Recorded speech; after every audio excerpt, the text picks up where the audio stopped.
think the honorable thing for our species to do is deny our programming.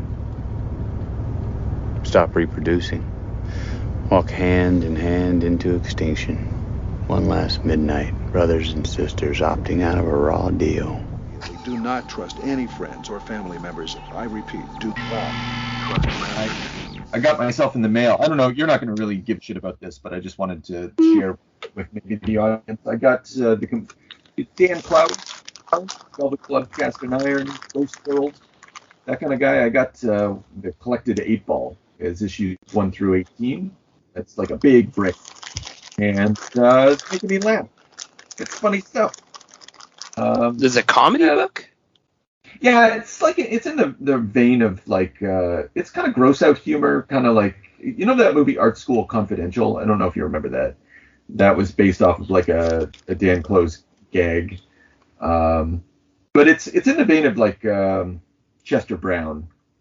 Oh, okay, all right. You know, but like the art's much better, and the stories are a little less like zany weird or fucking super perv. Yeah. Anyway, yeah. Super perv.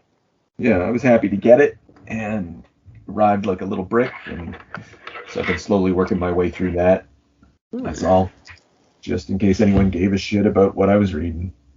Some people do, apparently. Like a couple people. Hey, might be curious.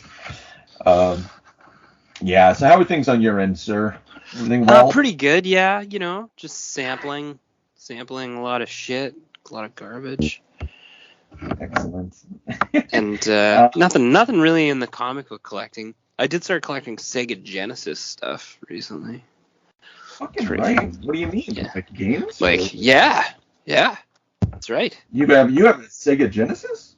Yeah, my brother had one, and he wasn't doing anything with it, so I gave him an extra Xbox I had for it. So it was a trade. It's a hell of a system. And now I'm gonna get to work getting all my favorites. Ninja Gaiden, Toe Jam and Earl, Contra, you name it. Yeah, the only one I can think of is Altered Beast. Altered Beast, yeah. Altered Beast is super fucking hard and overrated. Yeah, huh? I think so, yeah. I don't know if you ever dip back in there. It's fucking ridiculous. I have not. I haven't seen a Sega Genesis in a fucking dog's age. Yeah, it was cool, because you'd get, like, power-ups and turn into, an Altered Beast. But then, like, that like romance kind of wore off, and then the levels were fucking impossible, and then you never got past the first level, and you're like, this is the worst side scroller in the history of anything. It was just like kind of artistically nice, but yeah. Okay. Yeah, I remember it being really hard, and I never, like, again, I didn't own a Sega Genesis, but I was never really chuffed about it. I'm just saying that's the only one that I remember. No, yeah, it's a really bad. I think it's a bad console. I'm not 100% on that, but I'm pretty sure. Yeah. It always felt jagged and kind of raw in comparison to the Nintendo, which was always a smooth package. Like you kind of knew what you were going to get. Yeah, you're going to get a Nintendo, the Cadillac. Yeah, fucking right. Yeah. Hey, you know what? If anyone, if we're keeping this in, not sure, but yeah, if anyone wants to go toe to toe and email about how fucking every other console is better than Nintendo, go for it too. Yeah, hit us up. Yeah, because you're fucking wrong. Yeah. There you go. Putting your flag down. That's what I like to see. This territory is ours. Fuck Nintendo. Off. Yeah, all right. Yeah. Mm-hmm. Speaking of child-friendly entertainment, there's a little show called. Oh yeah, what are we talking about today? Do you? Well, yeah. Listen, first of all, just get right into it first. Let's say, is this going to be PG? Is that even possible? Yeah, okay. Well, I don't think we've sworn yet. No. We did. People to fuck. Yeah. Yeah. We could start. But you could start after that. Okay. Well, so we'll skip all of that. Yep. And let's just. I'm going to keep all of this in. Just so let's start right here. Right here. Say PG. This is our best attempt at a PG. Okay. All right. This is gonna be good. So my name's James, and this is the X-tinction Agenda. and I'm here with my friend, also named James. Yeah, double Yeah. James. And we're going to talk about Teenage Mutant Ninja Turtles Part 2, The Secret of the Ooze. Yeah. I hope we're also going to talk about TMNT, though. The animated cartoon. Okay. Yeah, good. Because I got things to say about that. Yeah, fucking. Oops. Damn. Well, that darn. You know what? You know what? I'm going to cut that out. We're still going on this. I'm so sorry. Best effort. Yeah. Fiddle-dee-dee. This movie. Oh, man. Nice to see. Secret of the Ooze? Oh, man. I did not like this movie on rewatch. Oh, boy. All right. Not being able to swear is going to be a big problem with this movie. Because okay, I can understand that. I mean, this is what was wrong with this? What year was it? Oh, 1991. Directed by Michael Pressman, who's a TV director. He directs TV movies, and written by Todd Langen. I think that's how we're going to pronounce that. And he was involved in the first movie, but he is also a TV screenwriter.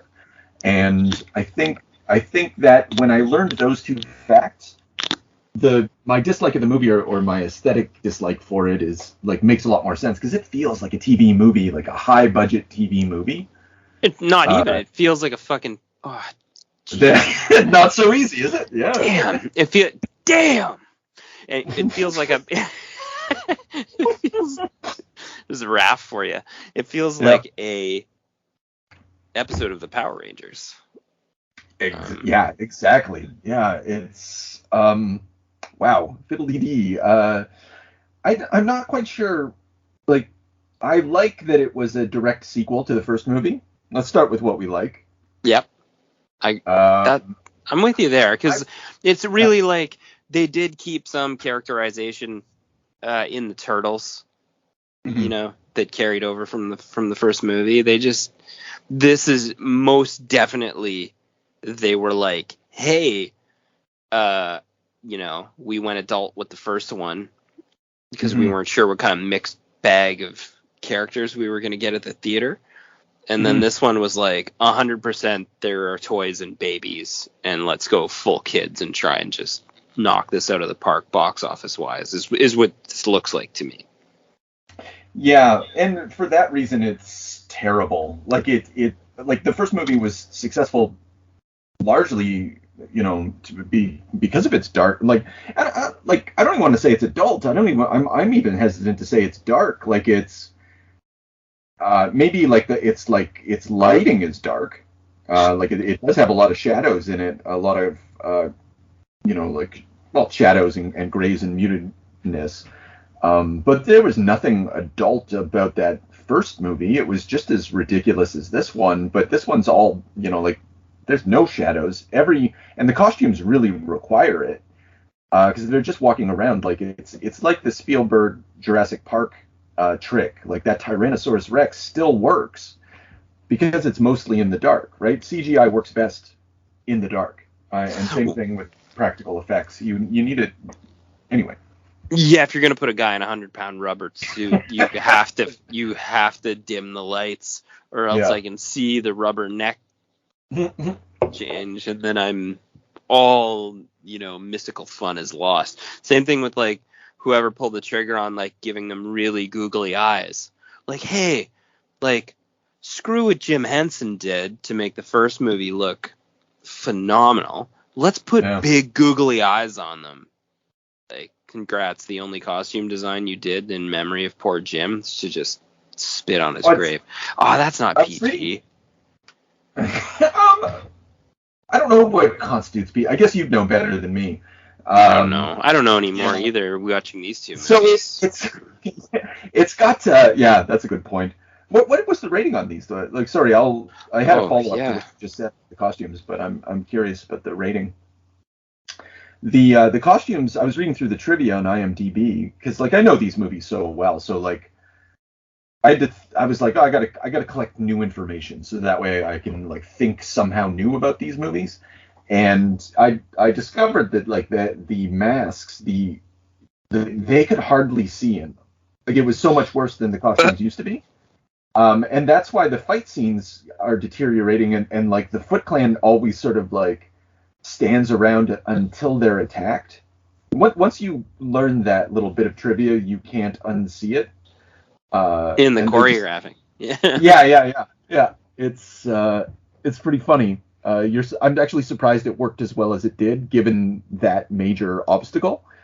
And I think the primary reason that this works, and I didn't give it enough credit, but I walked away from this movie actually really impressed by the physicality of the people in those rubber suits. Like the martial arts, like they do like fucking splits and backflips and. You swore again. Oh, I did. Shit. Swore there too.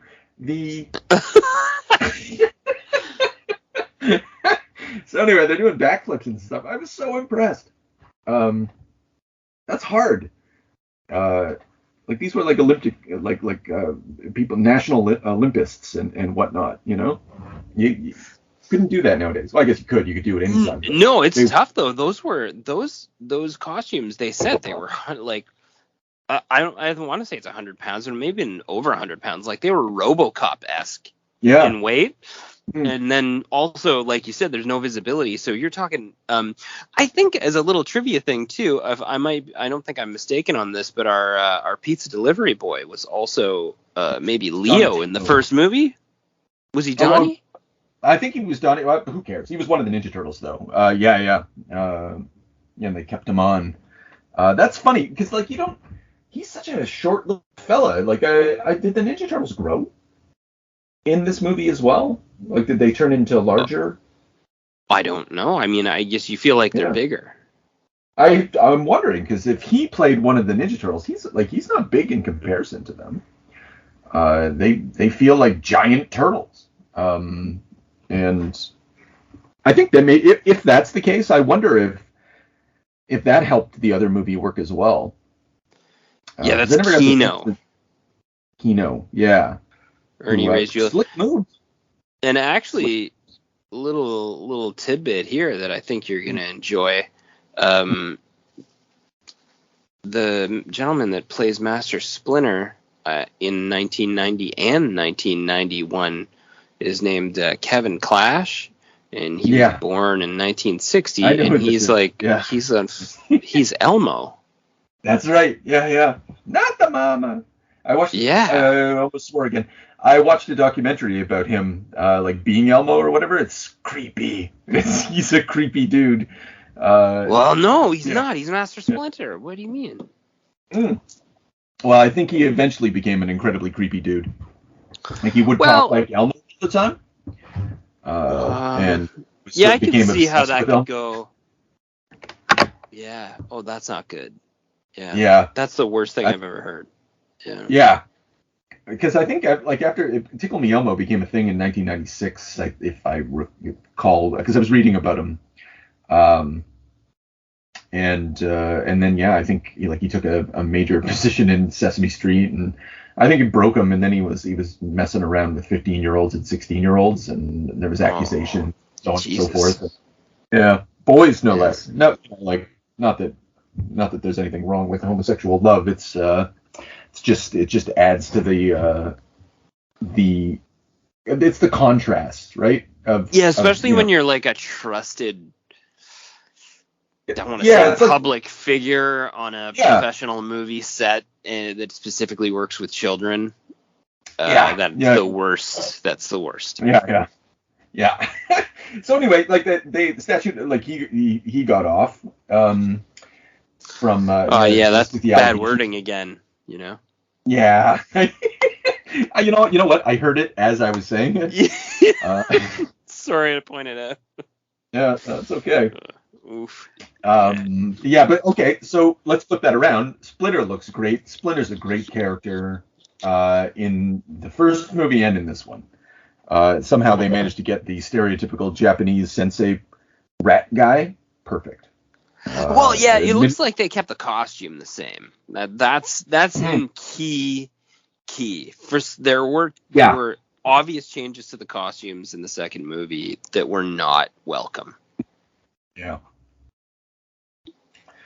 Yeah, and actually, I think you're right about that. Yeah, because Splinter looks especially good, and like he looks more like a Jim Henson creation, like something you'd find in Labyrinth, or whereas the Ninja Turtles look like not, like I know that's a hard thing to make, like, because they have a ridiculous design. That's a tall order, and that was the point of them, and especially like, yeah, because they're giant turtles. Like, they're meant to look stupid. It's ridiculous. Surprise they do. Yeah, it's insane. Imagine being attacked by a giant turtle. Looks like a giant turtle in a trench coat. Going to LaGuardia. Yeah. I don't know, man. Because I guess we could benefit from the fact that they're going to be really slow. I think the one thing about the Ninja Turtles is they're really fast. Yeah. See, that's and like, I mean, I guess we're going with mutagen on this one. That they're enhanced, right? They're going to be enhanced in speed, strength, durability. Yeah. We're not just talking about, like, it's not like a Spider-Man thing where it's like I got the powers of a, proportional spider, because if they got proportional turtle powers, they'd be useless. Yeah. No, I think you're right. And that mixed with Master Splinter's what version of Master Splinter's a weird character, and like, because they went back, I think they used the original lore on this. Like, the cartoon went with Oroku, was it Orokusaki, or was that Shredder? Hamato Yoshi is Master Splinter. Pretty sure. Okay, thank you. Yeah, that feels right. If we're wrong, let us know, audience. Or, you know what, don't bother, because who cares? But the idea was that, like, in the cartoon, he went from human to rat. But in the comics, he went from rat to human. He was mimicking the ninja moves as a rat or something like that. Yeah, you know what? They did that in the first movie, didn't they? He was a rat in a cage mimicking his moves. Then is that more true to the comics? I think so. I can't confirm that, but I believe that's true, because it was in the Ninja Turtles role-playing game, and that one was pretty canon. That had a Black Baxter Stockman in it, so that's as canon as. Sorry, I almost swore again. God, this is hard. Yeah, and then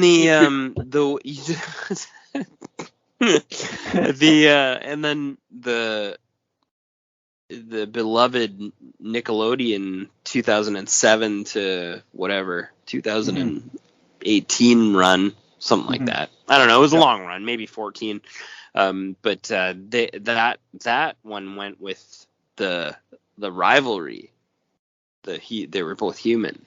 Oh, okay, all right. And then they added a Splinter's daughter, which I don't. Which has not really been touched by any other, like, TV products outside of that one, and I'm not sure about the comics on that. I don't. Well, if he started off as a rat, then he probably doesn't have, like, unless his rat daughter turned into also human. I just don't see how that would work. Oh yeah, that's right. Could have a rat daughter, though. Who knows, right? When Sophie Campbell's all things are good, when it comes to the Turtles. It kind of is. It struck me that we're talking about this franchise for the third time on this podcast, from different angles each time. And each of them is equally pleasurable to me, and like, I did have a moment earlier where I was like, what the almost did it again. What are we going to talk about? Yeah, but I was just like, we're going to have so much to talk about. It's the Ninja Turtles. It's like this. It's like the Simpsons. It's like this perennial franchise that is always good, and all, like, it's in the same way that you like to see different versions of Superman, and you don't mind different versions of Batman. It's true. You can kickstart it. You can kickstart it any way you like. Did you see the Kevin Smith trailer? No. Oh no, I don't know what you're talking about. No, sorry, Seth Rogen. Oh man. Oh, he's got a trailer. Apologies to everyone involved. Yeah, he's got a new trailer for a Ninja Turtles movie coming out in August, and it's a unique, like, animation style. Okay. It doesn't look like anything I've seen before, and he's going with like a real true young teenage reboot. Like they're almost kids. Right. And it's it's really cool. It looks very promising, funny. You could go with the younger Splinter. I don't know. It's just like there's all that gap room, so you could do that if you want, and then you can add the technology in if you want to go with like modern, and you can reboot it every 10 years, no problem. Yeah, because it's such a ridiculous premise. And I guess I'm not sure. We should probably somehow shift back over to talking about Secret of the Ooze. But you can do the cartoon like this. This is like you said. This was their best attempt at doing a version of the original Ninja Turtles cartoon, which was very child friendly. And I even at age 11, I resented how child friendly this movie was. I even remember being fairly embarrassed by Vanilla Ice, who was very hot in 1991. Yeah. I didn't mind it so much this time. He seemed less like a star. Like back when you saw him in, I don't know, I guess 1991, back when you saw it back then, it would have been like, I don't want to exaggerate, but like Michael Jackson on the screen or something like that. Like he was a big star. He was never going to be a legend. He was never going to like make it. But but he dominated a couple of years. Yeah. And now watching it, like if you didn't know he was a big star, you could never tell that he was a big star. He looks corny. The whole thing's ridiculous and contrived. It was back then too. But I don't know. It's obviously it just shows now, and honestly, he could just be anybody. He's just generic rapper, in a children's cartoon in the early 90s. And again, he always was, but it just feels that much more now. Yeah, it's true. He's his own special thing, and it seemed like he was fairly passionate about making a dumb ninja song. So I mean, it comes off honestly. I don't know why. It's a great track. Go Ninja, Go Ninja, Go. That I even saw. Still relevant. Watched, I was sadly. Not sadly. I guess good. But I watched the honest trailer for Secret of the Ooze, and I forget why. But he was like, "No ninja, no ninja, no," and I was like, "Oh, good. You can make fun of it too. It's perfect, and everybody's gonna get it." Yeah, it's. I also really enjoyed that they retained the Shredder and Tatsu. Yeah, that's what I'm saying. Like the direct sequel thing, and that was actually a problem that the third movie had, and lost my interest because they went to feudal Japan or something like that, and you're like, I don't want this. This isn't how I understand the Ninja Turtles movie universe to be. It was a real odd duck, but yeah, this one. I like Tetsu. He's useless. Does nothing. Even when he goes to steal the cannon. Actually, I want to talk about when they end up at TGRI. Right. And there's that like contest over the final Ooze canister. Yeah,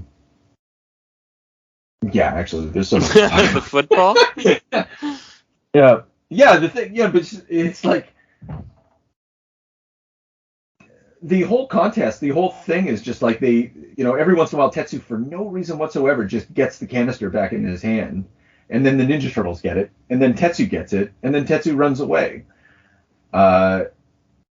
It's just very anticlimactic. Like the action in this and set pieces and whatnot, like I feel like I'm all over the place, but this, it's just lame. It doesn't. Aside from the physicality of the Ninja Turtles, like actors, it just feels like everybody's going through the motions of action. Yeah. The only person who felt like very genuine to me was the TGRI scientist or whatever. Right. Old David Warmer. Yeah. He was the legit. Like he came to play. Like he was acting his heart out. Yeah. What else was April Replacement? I don't know. April and Elias, who played Casey Jones in the previous movie, cut and run for this one. And that's interesting. I don't know any backstory on why. Okay. I don't. You do? Yeah. Well, I don't know why Elias Koteas didn't come back. I think they just didn't have a role for Casey Jones. There was already like enough. Casey Jones isn't very child friendly. Casey Jones is uncomfortable. Yeah. It's true. Yeah. So also, he murdered someone in the first movie. That was a murder. Yeah, and he's like. Oops! He deliberately murdered Shredder. Yeah. And he wears like a Jason mask. Like he's like a serial killer. Only he's not, because he's a hero that the world. Yeah, he's mentally ill. He's proper. Yeah. But yeah.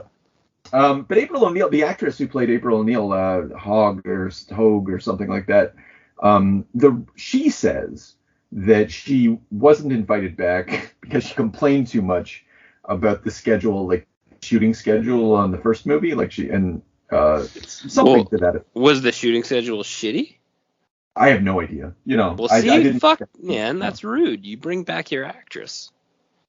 I think you just swore there too, but I'm not. Damn it! The swears are invisible to me now. Yeah. Yeah. I think. Yeah. I didn't mind this new one. She's much more child friendly too. Yeah, she was okay, and Kino was okay. But everybody was just okay. Yeah, who I was happy to. We'll get back to David Warner in a second, or Warmer. I was happy to see the police chief come back. That was a nice piece of continuity. Oh, the police. Well, the police chief is so vivid in the first movie too. Yeah, well, he's a decentralized. You're breaking my balls, O'Neill. Yeah. Trying to tell me how to do my job. It was like Die Hard. Yeah. Like, what police chief calls in a news reporter and chews her out? Depends. If she's breaking his balls, he power play on her. He's like, get April O'Neil in my office. I own this city. I control the press. This just feels very New York to me. Yeah, maybe that's probably how they. I don't know. I don't know anything about New York, but I feel like that's it. That's what happens. That's what John Tory gets up to every day. I need April O'Neil. John Tory scares the shit out of me. Yeah. Yeah, you swore again. Damn. Yeah. If we had better production values, I'd get our editor to put in Raphael saying "damn" every time we swore. Yeah, we don't have that kind of budget. We don't. Yeah. Well, we don't have budget. Yeah. Yeah, the police chief. I like that the police chief goes out of his way to say that the police because Toka and Razar have just quote unquote rampaged the city, and all that really involved was them knocking over 2 electrical poles. That's actually a fucking. Oh, here we go. Swearing it. That's actually a nuisance, man. That would put out a block. Mm-hmm. It's a big deal, but it's also like a good. small. It's so small, You're right, but they just do it for 2 seconds. They could have knocked over 10 of them. They could have done some more property damage. Yeah, well, it's funny. We didn't mention either how the scientist gets scooped up by the Shredder. Who comes back from the dead, who's awesome. I feel like had a very legendary hand from the garbage return. Mm-hmm. A phenomenal entry when who's gonna challenge Tetsu. I challenge the original actor. What a return, honestly. Yeah. Underrated. Awesome return. Shredder comes back. They're babies. So they mutinize the snapping turtle and the wolf, and he's got these horrible monsters he's going to use to battle the turtles, which are gigantic in comparison also, because they're more dangerous animals. It serves to the Ninja Turtles were pet turtles, for God's sake. So this serves to, feels true to mutagen or whatever, but then they're babies, which makes also sense, I guess. Well, the scientist said that he did it on purpose. That's revealed later. Jordan Perry. Oh, yeah, that's right. Yeah. I like their plan. Their plan is well, okay, first of all, nice to see David Warner, the voice of Ra's al Ghul, had a little bit of a renaissance in this time. Not a renaissance, but he was very prevalent. I saw him in Star Trek movies. He was in Star Trek. He was in Batman the Animated Series. And and coincidentally enough, I had watched Star Trek 6, and he was in there, and I had watched a 1973 rendition of Doll's House starring Jane Fonda and him. And then I saw this movie, and I was like, I just can't get away from David Warner. And he's killing it out there at this time. Yeah. Oh well, killing it in lots of movies and stuff like that. But I just remember him. He had like an existence within nerd culture, which I suppose kind of started here. And yeah, he's a proper actor. It's weird to see him in this because no one in this movie, absent Elias Koteas, there's no actors, like people who can sort of deliver. It's true. That's a hard fact outside of Splinter. Yeah. This is, but the so the Shredder does the baby reveal, and then then I found it very clever that he repurposed the babies because he immediately wanted to put them to death, which was hilarious. Yeah. Dispose of these things. Yeah. Very good. But then he repurposes them instead to just go and wreck shit. I mean, it's kind of awesome. I don't know. Yeah, well, because they're super strong, there's a good idea, and again, the scientist is manipulating Shredder. He's manipulating the entire situation in a really quiet fashion. He makes the children, the creatures children, and then when Shredder wants to kill them, he's like, they do have other attributes. And yeah, he's kind of like this plot mechanism, moving things forward. Although, like, again, the entire thing's so childish. Like, Mama! Again, Frank Welker. I think that's the voice of Megatron that does that. That's Frank Welker, right? Megatron? Pretty sure. Megatron. Yeah. So he does the voices for both of them, apparently. What a talent. What a fella. An absolute legend in the game. Yeah. So yeah. I like that there's a pseudoscience to how the Toka and Raz are defeated. Like he creates the anti-mutagen, with a blender and a beaker and all that stuff. And they drop pizza inside of it.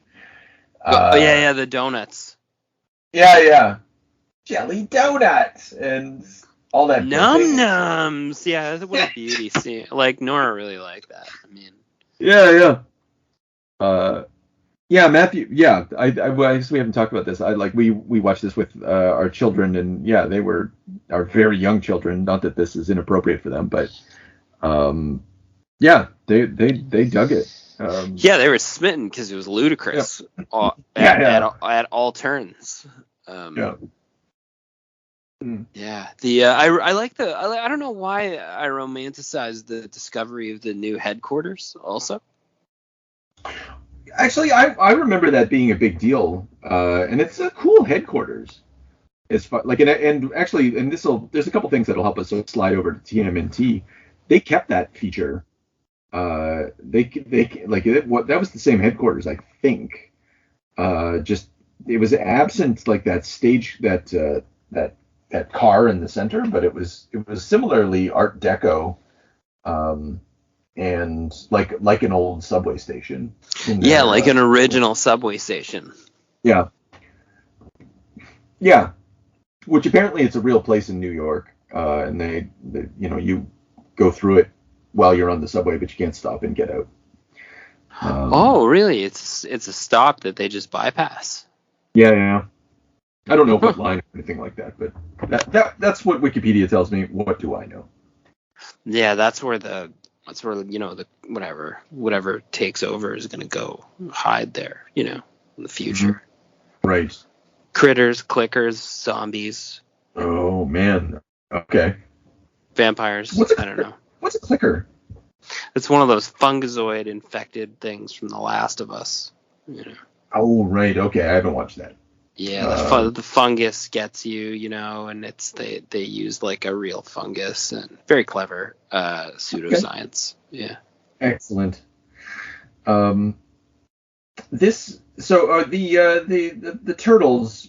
I guess a good way of contrasting this movie, Secret of the Ooze, against TMNT, the animated movie from 2007, is that I would say that this movie does absolutely nothing to characterize the Ninja Turtles, except for Donatello. No, I'll say Donatello gets a good characterization, like as a science nerd.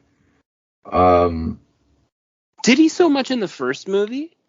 No, I don't recall. Him and Casey broed up to fix the van. Yes, was as close as we. Mm-hmm. But he was kind of more of a bro. Yeah, they're doing that naming movies or whatever, or insulting each other across the alphabet. Oh, that's funny. Yeah. Yeah. Whereas with TMNT, I think like that all the characters get really great moments, and it's a good study in contrasts. Like this TMNT movie, to my mind, is always like this was a good one, or at least large parts of it were extremely good as far as like as a Ninja Turtles movie, as a continuation of the original movies that stayed true to more of the comic book spirit. Yeah, because this movie pushed out to a new villain too, and a new problem. Like pushed past mutants, pushed past mutagen, pushed past the Shredder, and just rebooted for like a new supernatural problem in the Ninja Turtle universe, like which is a really cool way to do it, I thought. Yeah. This one always pleased me, even though like the back half, like the last, it's kind of generic action sort of at the end, but that's fine. I like the animation on this one. It still holds up. Oh yeah, it really did. Yeah. I was impressed for something in 2007 to still hold up, like especially having watched like Toy Story recently. I was like, oh, I think I need to rewatch some of these old CGI cartoons. But yeah, this one was great. 16 years later, after Secret of the Ooze. I don't remember when number 3 came out, but still. Number 3 is widely disregarded. It has to be. I mean, if Secret of the Ooze feels like a TV movie, then that third movie, whatever it's called, is the ultimate TV movie. Turtles in Time, I think. Yeah. Ugh. Don't remind me. Just terrible. This had Lawrence Fishburne narrating. Kevin Smith, Sarah Michelle Gellar as April O'Neil, Chris Evans as Casey Jones, Patrick Stewart as the bad guy. / good guy. Yeah, I don't know how much we want to get into it, but I just really like I like its treatment of Leonardo in the beginning. Like Leonardo. That was cool. That's a comic throwback too, right? I'm not sure. I honestly don't know, but I liked that he was the best Ninja Turtle, because he is, but he has his faults. He's actually you saw this in Secret of the Ooze, where Leonardo's a real nose. I could say ass kisser on a PG podcast, right? Yeah. Yes, Master Splinter. Yes, Master Splinter. And you still, like, you see some of that, but you don't get the impression, like, Leonardo is pathetic if he's only trying to please Splinter, but not also is the best student. Like, there's, you need that contrast. Like, he kisses up, but also he's the best. And Raph's really angry all the time, but he's also highly effective. It's true, but for me, in a lot of the renditions and the other cartoon, the Nickelodeon one, took it a different way, because they made Raph the better fighter. But that diminishes the whole thing for me. Raph should be right there, but just not enough. Yeah, which I think that's important. Yeah, and this movie did that. The team, like when they fight on the Yeah. rooftop, like Leo's beating the crap out of him, and I think the way that they even it out is that moment when he breaks the katana and kicks Leo down, and he stabs basically right beside Leo's head, which implies he was going to beat him, right? He was like he was losing that fight until he won it, and vice versa. And that's the best of both worlds, where you're uncertain, like It's true it's because yeah. you do want like he's got to cheat the system a little bit to beat Mhm. Leo. He's got to break the rules. He's got to do something unsportsmanlike, but he's there. Like Mhm. he's grimier, and it's necessary for him to be that way. Yeah, and I just love the moment, like he's so pulled away from the other Ninja Turtles. That sounds so dumb. He's pulled away from the other Ninja Turtles at that time, and like he's really after he essentially almost kills Leo, like he realizes like where his anger has taken him, and he goes back to Splinter in that in that moment of confession, and he's even in that moment he's still trying to express himself through anger, like knocking things over. But he's repent, like it's perfect. It is a like they get all these characters. There's so much love, but it's the same writer director. I didn't write down the dude's name, uh, but he captured it so well. The scenario that the Ninja Turtles are stuck in, well, not stuck in, but like the bad guys or whatever. Like honestly, I could take it or leave them. They were good, but they weren't unique in the way that Shredder's unique or something like that. These guys will never come back. Uh, Yeah. I'm with that. I found that sort of. I don't know. I like you were saying the magic here is in what they did with the turtles and the characterization. yeah, Casey gets a bad rap. April gets a really good treatment in this. I think. I like that. I like that she's learned to fight, and she's not. She's not busting Casey's balls. When he sneaks off to go do his vigilante thing, like, she's worried about him, but she's like, okay, Right. and she's useful to the story. She's competent. She's not like someone that they rescue at any point. That's always nice to see. So Yeah, that's not necessary. Like, no, and I don't think that was the case in the first movie. There's a little bit, like, they save her at the beginning, of course, from that mugging. But after that, I think that's it. yeah, but that was almost just like a clever introduction. Oh, exactly. Yeah, exactly. And like, yeah, that's exactly. Because that movie had slow build too. Like you didn't see the turtles for a few minutes at the beginning. Yeah. When you saw them, you were because and they masked the. You didn't really know what the Ninja Turtles were going to look like in the original movie. I don't know if you knew that or remember that from the 1991 Ninja Turtles movie, or sorry, the 89. Yeah. Was the sewer lid was actually down, and you didn't see the costumes in the original promotional material for the theater. No, I didn't remember or know that. So you went in getting blindsided by that scene that they dragged out that goodness. intro, that Foot Clan intro, Yeah. And then you were like, holy shit, like big fucking turtles. Oh, there's a swear. Two of them. It's yeah. That's neat. That's nice, man. Because that's one thing that Secret of the Ooze does not do. Like, it does not tease you at all. Like, first of all, what's his name? What's the kid's name again? Sorry, the character's name? Kino, the pizza guy? Kino. Yeah, Kino. What a jerk. First, when he's getting on his bike at the beginning, and he's like, "Hey, ladies, anybody you want?" And they're just like, "In your Who's dreams." riding with me tonight? Yeah, and then he immediately insults their weight and rides off. Yeah, what a legend. Way to go, buddy! Beats up those guys, and and then the Ninja Turtles show up. They just like jump right into this bright open air, and you're like, okay, I guess that's what I want. But like, I do remember even I remember being embarrassed by this opening when I was a kid. Like I liked portions of the movie. I liked Toka and Razor. I liked Super Shredder. Kevin That's Nash? about it. Yeah, right.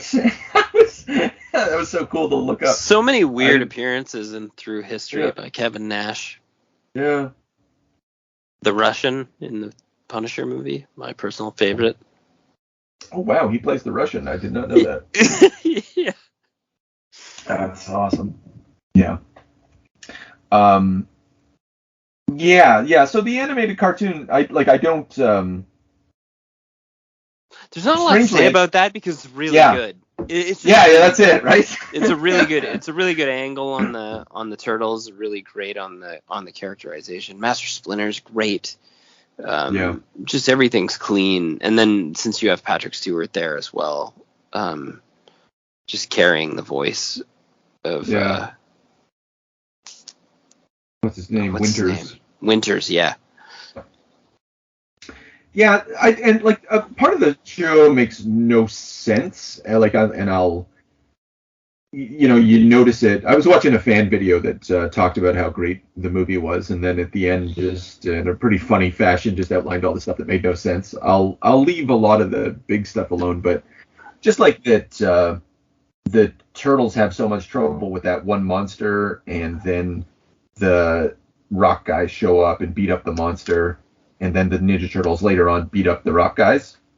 I know that it's because Leo's back and they're working together as a team and all that stuff, but it still doesn't quite track. It doesn't. It's not doing it. Yeah. It's not the worst thing that ever happened in a movie.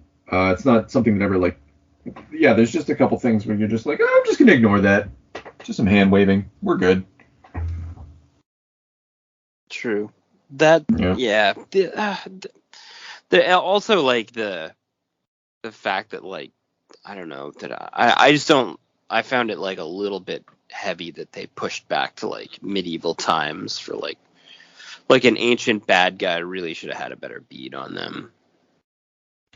Yeah, probably.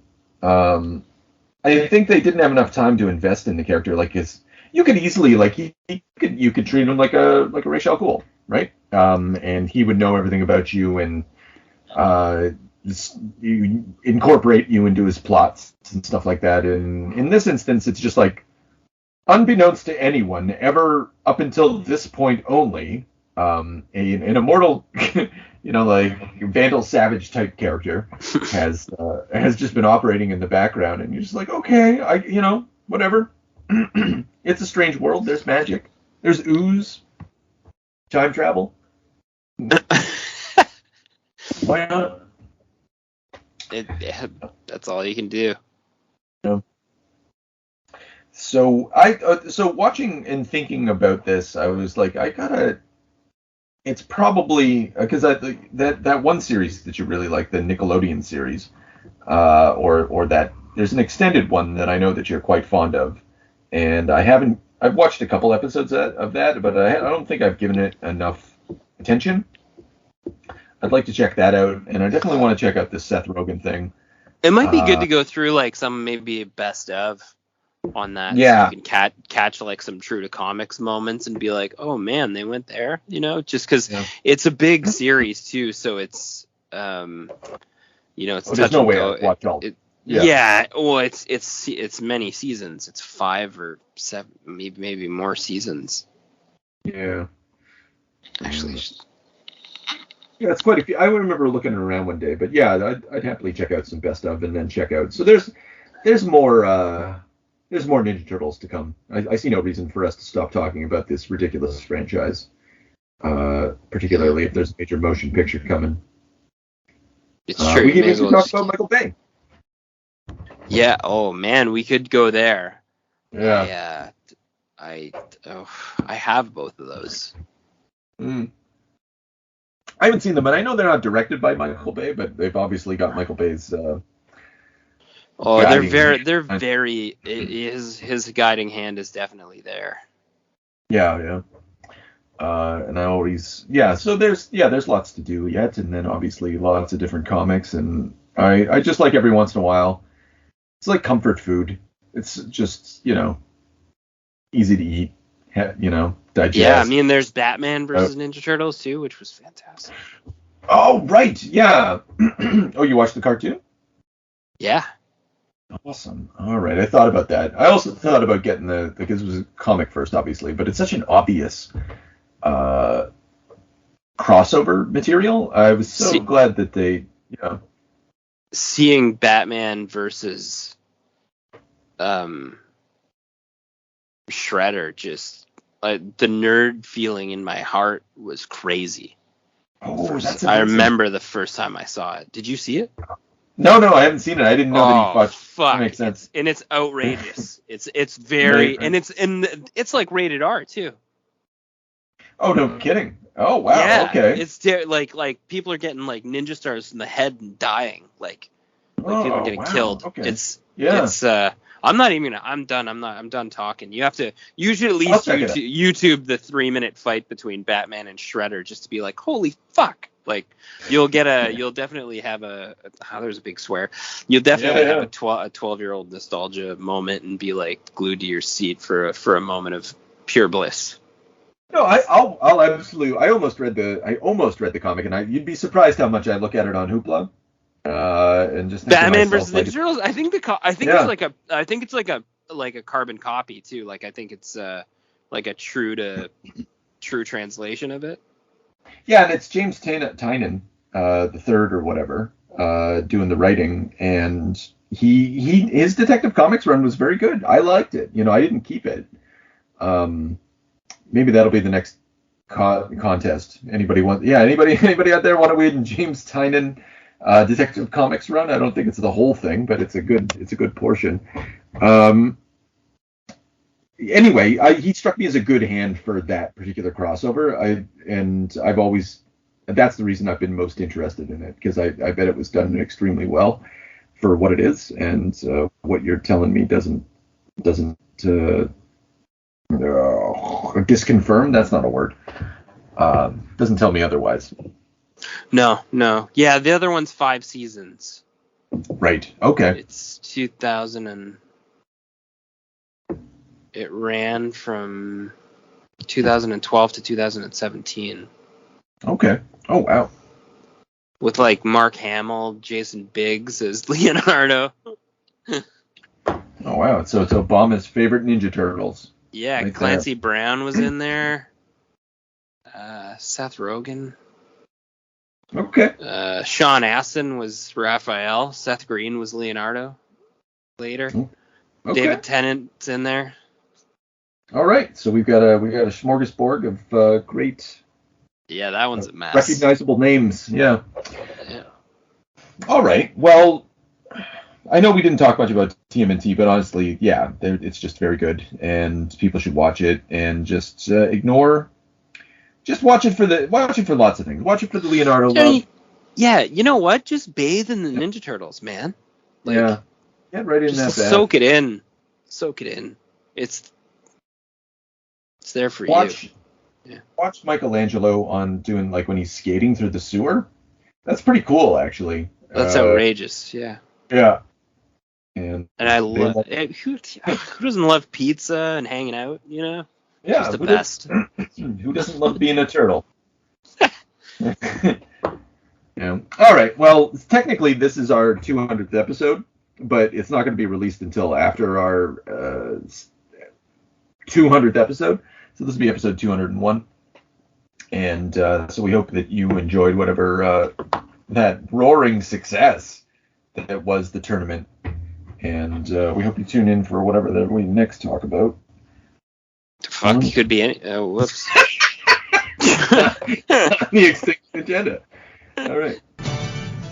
Now, all we need is a little energon and a lot of luck.